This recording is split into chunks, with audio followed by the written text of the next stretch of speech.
अरे ठीक है यार, तुम्हारा हो गया सिलेबस, अब तुम क्यों फालतू में रो रहे हो बेकार में? हैं? क्यों रो रहे हो फालतू में? हो गया तुम्हारा सिलेबस। हो गया मेरे भाई, हो गया। हम्म। बताओ, लास्ट में क्या पढ़ाया था एग्जैक्टली लास्ट में? ठीक लास्ट में बता दो बेटा, ठीक लास्ट में। ज्वार भाटा पढ़ाया था ना? अब ज्वार भाटा में कितना पढ़ाया था ये मुझे ध्यान नहीं आ रहा है।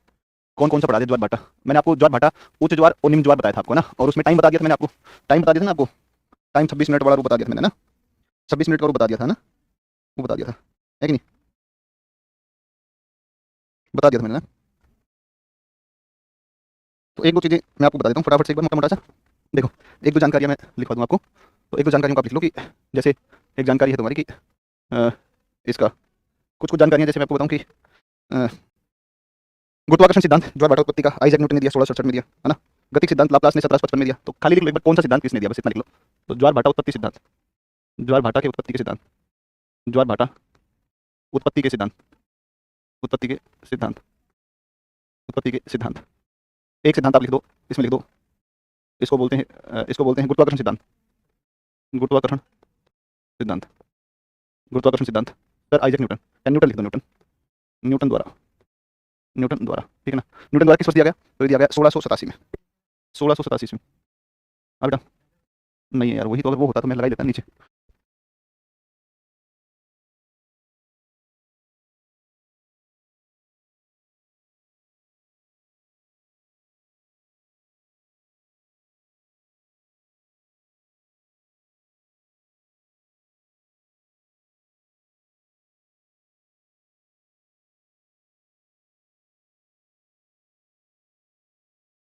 हाँ, इतना लेट आप तभी ठीक है ना? तभी ठीक नहीं, आज सुबह उठाऊँ ना, 7 बजे से बैठ के पढ़ रहा था आराम से, आज इसलिए लेट हो गया। मैं आते आते ना एक टॉपिक चल रहा था, उसकी एक लाइन बची हुई थी, वो थोड़ा सा 5 4 लाइन लिखने के चक्कर में मैं लेट हो गया, और कुछ नहीं कारण। तो 1687 में कौन सिद्धांत आ गया बेटा? तो 1687 में आ गया आपका कौन सा? ये आ गया, ये ले लिया न्यूटन ने अपना सिद्धांत दिया। अब क्या दिया सिद्धांत में, क्या कहा, वो सब अपन बात नहीं करेंगे, केवल सिद्धांत का नाम लिखवा दिया। गतिक सिद्धांत लाप्लास ने 1755 के अंदर दिया। एक दूसरा लिख दो, लिख दो गतिक सिद्धांत, गतिक सिद्धांत, ठीक है ना?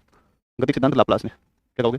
लाप्लास द्वारा, लाप्लास द्वारा 1755 में, 1755 ईस्वी में, 1755 ईस्वी में, ठीक है? तीसरा एक सिद्धांत और है, तीसरा एक सिद्धांत और है गति के अलावा, ये प्रगामी तरंग सिद्धांत, प्रगामी तरंग सिद्धांत है, प्रगामी तरंग सिद्धांत है। और प्रगामी तरंग सिद्धांत जो है ये आपका आता है। और प्रगामी तरंग सिद्धांत कौन देते हैं? विविल हैवल 1833, विविल हैवल द्वारा, विविल हैवल द्वारा 1833, विविल हैवल द्वारा 1833, 1833 ईस्वी में, 1833 ईस्वी में। और चौथा एक और है जिसको अपन बोलते हैं कौन सा, इसको बोलते हैं स्थैतिक तरंग सिद्धांत, आर ए हैरिस, है ना? स्थैतिक तरंग सिद्धांत, स्थैतिक तरंग सिद्धांत, मैंने नोट्स में नहीं लिखा है इसका वर्ष। स्थैतिक तरंग सिद्धांत, है ना? स्थैतिक तरंग सिद्धांत, स्थैतिक तरंग सिद्धांत। और ये देते हैं कौन? ये देते हैं R A Harris, R A Harris, Harris द्वारा, आर ए हैरिस द्वारा। बस इतना कर लिख लो। फिर लिख दो अन्य महत्वपूर्ण तथ्य, फिर लिख दो अन्य महत्वपूर्ण तथ्य, लिख दो ज्वार भाटा के, लिख दो अन्य महत्वपूर्ण तथ्य, लिख दो अन्य महत्वपूर्ण तथ्य, महत्वपूर्ण तथ्य, अन्य महत्वपूर्ण तथ्य, ठीक है ना? लिख दो, इसमें लिख दो, इसमें लिख दो अन्य महत्वपूर्ण तथ्यों में एक लिख दो, विश्व में सर्वोच्च ज्वार, विश्व में सर्वोच्च ज्वार, विश्व में सर्वोच्च ज्वार, विश्व में सर्वोच्च ज्वार, ये कहाँ पर आते हैं? विश्व में सर्वोच्च ज्वार कहाँ पर आते हैं? विश्व में सर्वोच्च ज्वार कहाँ पर आते हैं? तो विश्व में सर्वोच्च ज्वार कहाँ पर आते हैं? ये आते हैं फंडी की खाड़ी, उत्तरी अमेरिका। फंडी की खाड़ी, ये बता चुका हूँ मैं आपको। खाड़ी, फंडी की खाड़ी, फंडी की खाड़ी, नॉर्थ अमेरिका, नॉर्थ अमेरिका, है ना?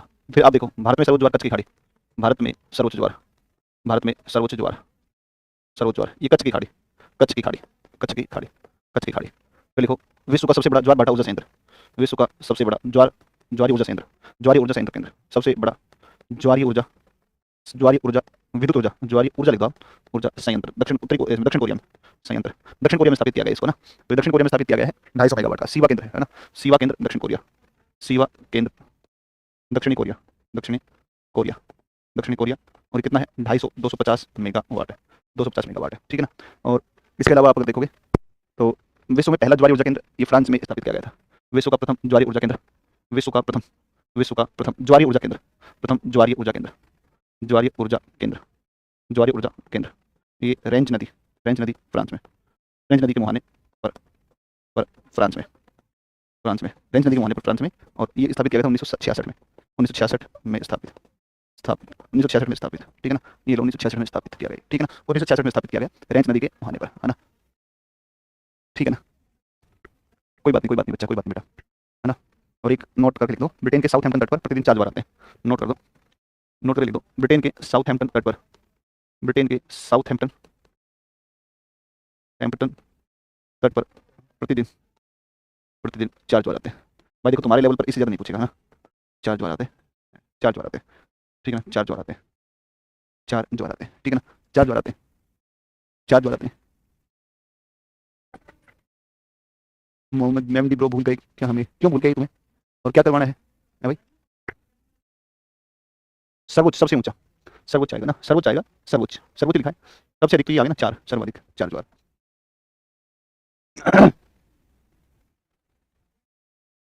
हाँ देखो ना कैसे बातें करते हैं, लिखो ना भाई इन सबको यार, इफेक्ट है, ये फैक्ट काम आएंगे तुम्हारे पेपर में, इफेक्ट आते हैं सीधे सीधे तौर पर पूछे जाते हैं इफेक्ट। बताओ, इफेक्ट पूछे जाते हैं ना, फिर तुम देखो परेशान हो जाओगे पेपर के अंदर, ट्यूशन आएगा तब। टॉपिक कंप्लीट हो गया ज्वार बाटा। अब ओशिनोग्राफी में नेक्स्ट शुरू करते हैं, और अब शुरू करते हैं नेक्स्ट अपना अंतिम टॉपिक है, और अंतिम टॉपिक है जिसको बोलते हैं ब्रह्मांड। लिखो अंतिम टॉपिक है ब्रह्मांड, ब्रह्मांड लिखो, ब्रह्मांड लिखो, ब्रह्मांड, यूनिवर्स, यूनिवर्स लिखो, यूनिवर्स। अब आप सबसे पहले तो यूनिवर्स को समझो होता क्या है। तो मैं आपको बताऊं कि तारों का जो समूह होता है, तारों के समूह को क्या कहते हैं? तारों के समूह को कहते हैं आकाशगंगा, आकाश गंगा, आकाश गंगा, तारों के समूह आकाशगंगा, और आकाश गंगाओं के समूह को ब्रह्मांड कहा जाता है, के समूह को भी ब्रह्मांड कहा जाता है, ब्रह्मांड कहा जाता है, ब्रह्मांड कहा जाता है, आकाश गंगाओं के समूह को भी ब्रह्मांड कहा जाता है, यूनिवर्स। यूनिवर्स क्या है? Group of galaxies, group of galaxies. सुन लो बेटा एक बार पहले, फिर लिख लेना। देखो तारों का समूह क्या कहता है? तारों का समूह आकाशगंगा, और आकाशगंगाओं के समूह को कहते हैं ब्रह्मांड या यूनिवर्स कहते हैं। तारे क्या है? तारे, तारे वे खगोलीय पिंड है, खगोलीय पिंड है जो प्रकाश उत्पन्न करते हैं, है जो प्रकाश और ऊर्जा उत्पन्न करते हैं, उत्पन्न करते हैं, जो करते हैं, जिसका कारण तारों के केंद्र में, तारों के केंद्र में संपन्न होने वाली, संपन्न होने वाली, होने वाली, संपन्न होने वाली नाभिकीय संलयन की क्रिया है, नाभिकीय संलयन की क्रिया है, की क्रिया है, नाभिकीय संलयन की क्रिया है, नाभिकीय संलयन। तारों के अंदर एक क्रिया चलती है जिसको बोलते हैं नाभिकीय संलयन, ठीक है ना। नाभिकीय संलयन की जो क्रिया होती है ना, वो नाभिकीय संलयन की क्रिया की वजह से, नाभिकीय संलयन की क्रिया की वजह से ही, नाभिकीय संलयन की क्रिया की वजह से ही क्या होता है? नाभिकीय संलयन की क्रिया की वजह से ही क्या होता है? तो होता है इनमें प्रकाश उत्पन्न होता है। नाभिकीय संलयन क्या है? नाभिकीय संलयन क्या है? हाइड्रोजन का हीलियम में चार हाइड्रोजन परमाणु एक एक हीलियम परमाणु का विकास करते हैं, का विकास करते हैं। और इसकी प्रक्रिया जो होती है ना, प्रोसेस होती है, चार हाइड्रोजन परमाणु एक हीलियम परमाणु बनाते हैं। इसके बनने की क्रिया के दौरान ही क्या होता है? ये उसके बनने की क्रिया के दौरान प्रकाश और ऊर्जा उत्पन्न होती है। और तारे ब्रह्मांड में एकमात्र ऊर्जा का स्रोत है ना। तो जैसे अपने तारा एक, अब तारों की संख्या कितनी है? 100 अरब। आकाशगंगा में कितनी? 100 अरब। तो आप लिखो अनुमानतः, अनुमानतः ब्रह्मांड में 100 अरब आकाश गंगाएं, आकाश गंगाएं हैं, तथा तथा प्रत्येक आकाश गंगा में, प्रत्येक आकाश गंगा में, प्रत्येक आकाश गंगा में 100 अरब तारे हैं। ये ध्यान रखना, प्रत्येक आकाश गंगा में 100 अरब तारे, ठीक है ना।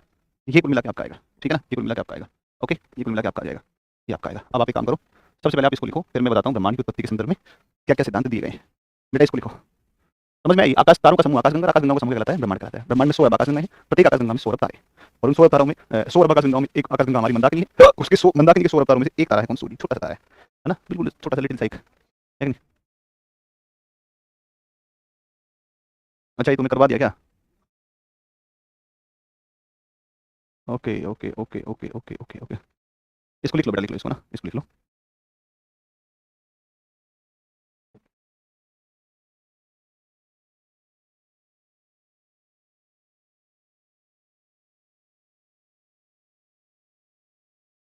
बेटा लिखो, लिखो इसको, लिखो इसको, लिखो है ना, लिखो बच्चा, नहीं मिला राहुल?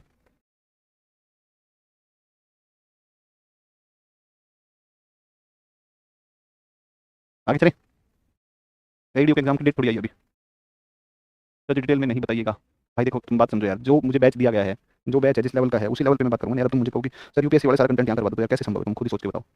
जैसे तुम्हारी एग्जाम है, जैसे एग्जाम का नेचर है, मैं उसके हिसाब से पढ़ाऊंगा ना यार, ये बताओ। ऐसा फाउंडेशन बैच थोड़ी ना है कि लो फाउंडेशन बैच है सब कुछ बहुत डिटेल से पढ़ाना होता है ना, ऐसा नहीं है बेटा, तुम समझो बात को यार। तुम्हारे एग्जाम के हिसाब से ठीक है, उतना मतलब सफिशिएंट कंटेंट है, ऐसा नहीं है। ऐसा नहीं है कि तुम्हारे कंटेंट के साथ कोई समझौता कर रहा हूँ ना, तुम्हारे लेवल के हिसाब से है ना। चिल डाइक सब मैं बता चुका हूँ, डाइक क्या है बताया है मैंने आपको ज्वालामुखी के अंदर, देखो तुम निकाल करके। आगे चले, चक्कर आ रहे हैं मुझे कुत्ते कड़े वाले, मतलब धुंधली आ रही है, बहुत से में दर्द है।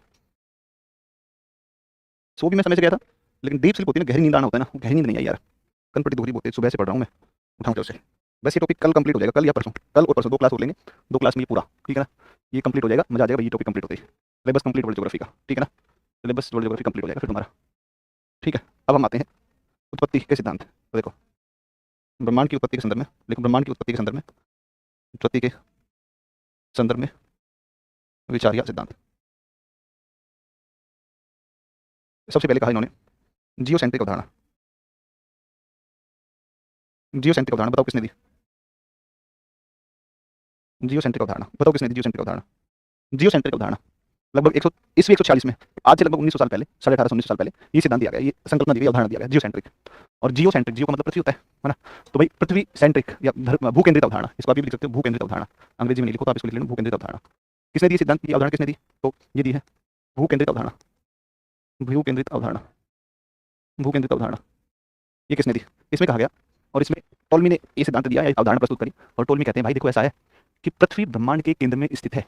सुनो ये क्या कह रहे हैं, ये कह रहे हैं कि पृथ्वी जो है ना, पृथ्वी वो ब्रह्मांड के केंद्र में अवस्थित है। बताओ ये भाई साहब कह रहा है कि धरती ना वो ब्रह्मांड के केंद्र में, धरती पूरे ब्रह्मांड के केंद्र में, और सारे खगोलीय पिंड इसके चक्कर लगाते हैं, ठीक है ना, ये मतलब कह दिया लोग मान लिया, हाँ भाई ठीक है, अब बताओ 1900 साल पहले किसी को मतलब नहीं है धरती कहाँ है, चक्कर कौन काट रहा है, दे रहे हैं सिद्धांत अपने हिसाब से, तो ठीक मान लिया लोगों ने, हाँ मान, तो लिखो इसे यह अवधारणा टोल्मी द्वारा प्रस्तुत की गई, टोल्मी लिख दिया, टोल्मी द्वारा प्रस्तुत की गई, द्वारा प्रस्तुत की गई, जिसके अनुसार, जिसके अनुसार, अनुसार पृथ्वी ब्रह्मांड के केंद्र में स्थित है, पृथ्वी ब्रह्मांड के केंद्र में स्थित है, के केंद्र में स्थित है, पृथ्वी ब्रह्मांड के केंद्र में स्थित है, पृथ्वी ब्रह्मांड के केंद्र में स्थित है, तथा सभी खगोलीय पिंड, सभी खगोलीय पिंड इसके चारों ओर, चारों ओर चक्कर लगाते हैं, चक्कर लगाते हैं। ले भाई लोगों ने माना कि हाँ भाई ठीक ही कह रहा होगा, अगर आदमी कह रहा है इतनी बड़ी बात कह रहा है तो फिर बोल कैसे, तो देख लो आप, सूरज इधर से आता है इधर चला जाता है, चंद्रमा इधर से आता है इधर चला जाता है, लोगों ने कहा हाँ भाई ठीक बात है, सही बात, मानते हैं कि पृथ्वी ब्रह्मांड के केंद्र में है, मान लिया जी मान लिया। फिर आए कोपरनिकस, बोले झूठा, ऐसा थोड़ी होता है, सूरज ब्रह्मांड के केंद्र में है, धरती चक्कर लगा रही है, यात्रा करी उन्होंने समुद्रों की, बताया सब चीज़ों को, व्याख्या करी इसकी, और कहा कि भाई तो झूठा है, भाई तो झूठा है, ऐसा कुछ नहीं है, ब्रह्मांड केंद्र में नहीं है, ब्रह्मांड के अंदर पृथ्वी नहीं है, सूर्य है, सूर्य है। इसको भी तो नहीं पता था ना कि जैसा सूर्य तू बात कर रहा है ब्रह्मांड के केंद्र की, ये भी तो झूठा ही था, ये भी तो गलत ही था।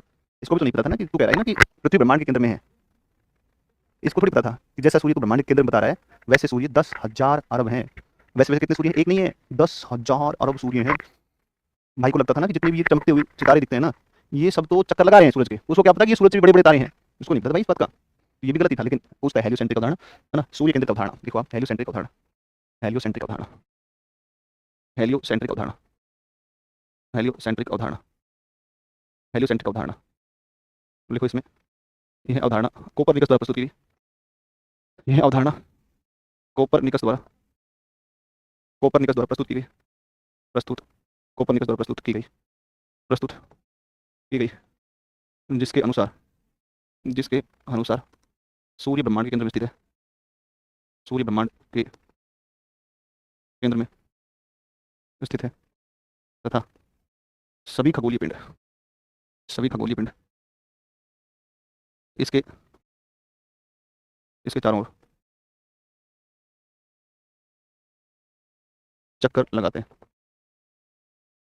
है ना, सभी खगोलीय पिंड इसके चारों चक्कर लगाते हैं, सभी खगोलीय पिंड इसके चारों चक्कर लगाते हैं, ठीक है ना, सभी खगोलीय पिंड इसके चारों चक्कर लगाते हैं, ऐसा कह दिया इसमें, ठीक है ना, ठीक है, ये भी गलत ही था। फिर ब्रह्मांड के बारे में एक और सिद्धांत है, बिग बैंग सिद्धांत, जो सर्वाधिक मान्य मत है, जॉर्ज लेमेत्र बेल्जियम के पादरी थे, उन्होंने 60 के दशक में सिद्धांत प्रस्तुत किया, और उन्होंने कहा कि एक ब्रह्मांड तो एकल 13.7 अरब वर्ष पहले ब्रह्मांड एक एकल बिंदु के रूप में था, जिसमें एक बड़ा विस्फोट हुआ और इससे ही ब्रह्मांड का विकास हुआ। तो आप लिखो अगला, नेक्स्ट लिखो बिग बैंग या, बिग बैंग या महाविस्फोटक सिद्धांत, महाविस्फोटक सिद्धांत, बिग बैंग या महाविस्फोटक सिद्धांत,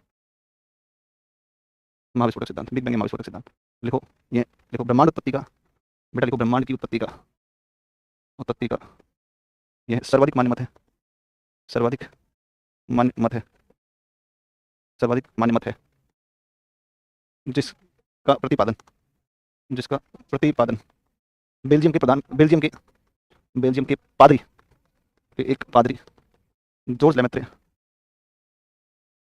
लेमेत्रे द्वारा वर्ष 1960 के दशक में, 1960 के दशक में, 60 के दशक में किया गया, में किया गया, 1960 के दशक में किया गया, वर्ष 1960 के दशक में किया गया, ठीक है ना, वर्ष 1960 के दशक में किया गया। नेक्स्ट आप लिखो अगला, अगला लिखो, नेक्स्ट आप लिखो, लिखो इस सिद्धांत के अनुसार, इस सिद्धांत के अनुसार संपूर्ण ब्रह्मांड, संपूर्ण ब्रह्मांड संपूर्ण ब्रह्मांड एक एकल बिंदु के रूप में समाहित था, एकल बिंदु में समाहित था, मतलब जितना पदार्थ सब कुछ एक जगह पे था पूरा समाहित था, जिसमें 13.7 अरब वर्ष पूर्व 13.7 अरब वर्ष पूर्व एक बड़ा विस्फोट होने से या एक महाविस्फोट होने से ब्रह्मांड की उत्पत्ति हुई, ब्रह्मांड का विस्तार हुआ, ब्रह्मांड का विस्तार हुआ। कहाँ से लाया? जो वर्तमान में भी जारी है, जो वर्तमान में जारी विस्तार जो है वो वर्तमान में भी जारी है। ये ब्रह्मांड की उत्पत्ति के संदर्भ में सर्वाधिक मान्य मत है, ये ध्यान रखना, ठीक है ना। मैं कुछ जैसे सिविल सर्विस पढ़ाता हूँ तो इसी को मैं बहुत डिटेल से बताता हूँ ना, लेकिन जरूरत नहीं है, देयर इज नो नीड। बस बेल्जियम के थे, पादरी थे, सर्वाधिक मान्य मत है, 1960 में हुआ, जॉर्ज लेमेत्री नाम था। ब्रह्मांड की उत्पत्ति 13.7 अरब वर्ष पहले हुई और सारा पदार्थ एक ही जगह पर हुआ करता था, उसमें विस्फोट और सारा ब्रह्मांड का विस्तार हो गया, ठीक है। बहुत सिंपल और सीधा है, ठीक है ना, तो बिल्कुल सीधा सा है, ठीक है। चलो ये आपका है, ठीक है भाई, ठीक है। तो ये है, कल अपने सौर मंडल के ऊपर चलेंगे और सौर मंडल की जो सूर्य है, उस सूर्य से लेकर के और तमाम ग्रहों की बातें करेंगे, ठीक है। तो सूर्य तमाम ग्रहों की उपग्रहों की बातें कर लेंगे, तो टॉपिक पूरा हो जाएगा। कल नहीं परसों 2 क्लास लगेंगी, 2 क्लास में पूरा हो जाएगा, ठीक है। Thank you.